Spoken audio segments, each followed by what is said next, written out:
Salut à tous, j'espère que vous allez bien. Dans cette vidéo, je vais vous montrer un détail à partir du triangle de jambes que je vais faire sur mon ami Ricardo, frère de cheveux.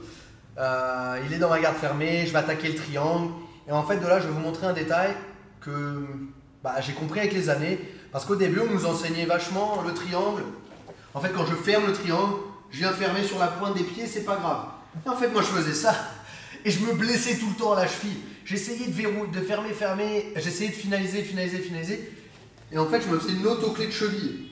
Et en fait, après, j'ai compris que, mais attends, pourquoi je viens pas fermer directement sur le bas de mon tibia et puis là, protéger mon pied en fléchissant. En plus, quand je viens fléchir ici, je contracte toute la chaîne intérieure là, de mes jambes. Et donc, ça réduit l'espace pour mon adversaire. Je me blesse pas, je suis beaucoup plus efficace et donc j'ai plus de chances de soumettre. Je vous montre ça.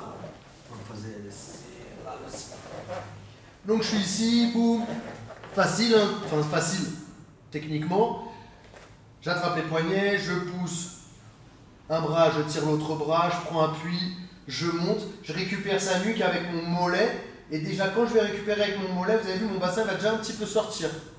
Je ramène à moi. D'ici, j'ai deux possibilités.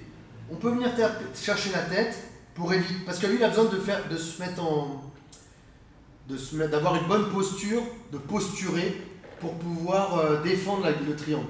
Enfin, je trouve s'il défend, s'il posture, je sais pas comment on peut dire en français, s'il posture, c'est fini, j'ai perdu le triangle.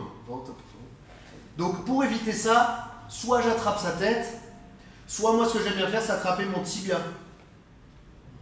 J'attrape mon tibia, mon bras droit vient sous le tricep, pied au sol, je sors. Et là d'ici, d'ici qu'est-ce que je vais faire? Je ramène bien ma jambe derrière, et là je viens monter mon bassin pour aller chercher. D'ici, pied fléchi, et je viens ramener mes talons à moi. D'accord? Il y a beaucoup de pression ici, c'est un peu compliqué à montrer avec Ricardo. Du coup ça va être, je viens chercher, boum, je verrouille, et là je viens ramener mes talons à moi, et vous avez vu, je le fais un petit peu de travers. Pourquoi? Regardez, je vais essayer de le montrer comme ça. Je suis là, si je ferme ici, il y a beaucoup d'espace, vous voyez? Et si je ramène tout droit, il y a beaucoup d'espace. Par contre, dès que je fais rentrer un petit peu mon genou, et que je viens ramener, je vais mettre beaucoup plus de pression, l'espace il est beaucoup plus restreint ici. Donc j'attrape, je pousse, je tire, je monte, je récupère sa nuque avec mon mollet, ou j'attrape la tête, ou j'attrape le tibia, pour qu'il n'arrive pas à posturer. D'ici, je ramène, je me désaxe, et je viens verrouiller. Ok?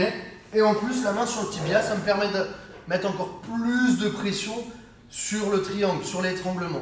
Des fois, attraper la tête, alors la tête, c'est horrible, hein, quand on vous attrape, quand vous êtes pris dans le triangle et qu'on vous attrape la tête, c'est pas du tout une sensation agréable. Par contre, attraper le tibia, je vais vraiment augmenter la pression de l'étranglement. Attraper la tête, je vais vraiment déranger l'adversaire. Il y en a qui supportent plus ou moins bien. Mais par contre, main tibia, je ramène ici, je serre. Ça aide encore plus à réduire l'espace. Et du coup, je vais, là, mon adversaire, même s'il résiste, au bout d'un moment, il va dormir. D'accord? C'est un étranglement, donc il risque de dormir. Donc vous avez vu, ça c'est plein de petits détails pour faire un bon triangle. C'est vraiment important de s'attarder sur tous les détails et de bien les travailler. Parce que voilà, aujourd'hui on a tellement de possibilités, il y a tellement de jeux différents, tellement de contenu même sur internet, que des fois on se perd un petit peu sur les choses basiques. Alors là on va dire que j'ai l'impression que je suis un ancien ou un vieux ou autre, mais en vrai c'est la vérité quoi. Si déjà on ne sait pas faire un bon triangle, peut-être pas commencer à faire des choses un peu superflues. Donc c'est pour ça, il y a plein de gens qui font des triangles inversés, plein de versions de triangles. Mais ces gens-là, avant de réussir à faire tout ça, ils ont compris déjà le triangle de base. Donc, focusez-vous, concentrez-vous sur le triangle de base, d'accord, et comprendre les mécaniques pour comment ça fonctionne. Une fois que vous avez compris ça, n'hésitez pas à aller essayer d'autres choses, parce que c'est ça la beauté de notre sport, c'est que j'ai l'impression qu'on ne va jamais arrêter d'apprendre. Il y a tellement de possibilités. Voilà, je pense que c'est là où on a tout l'intérêt de notre sport. J'espère que ça vous a plu. N'hésitez pas à mettre dans les commentaires, vous avez aimé, pas aimé, si vous avez essayé, pas essayé. Racontez-moi un petit peu, comme ça on échange, c'est cool. Et puis si vous êtes de passage sur Paris, nrfight.com, vous avez toutes les informations pour vous entraîner avec nous. Récupérez dans la description, il y a une vidéo gratuite pour vous sur Fan de Combat avec notre site partenaire. Et si vous voulez vous entraîner avec Ricardo, avec moi, avec d'autres personnes au Brésil, j'organise des camps régulièrement, donc n'hésitez pas à rentrer en contact avec moi. Et puis sinon on se revoit dans une prochaine vidéo si on se voit que sur internet. A très bientôt. Ossa!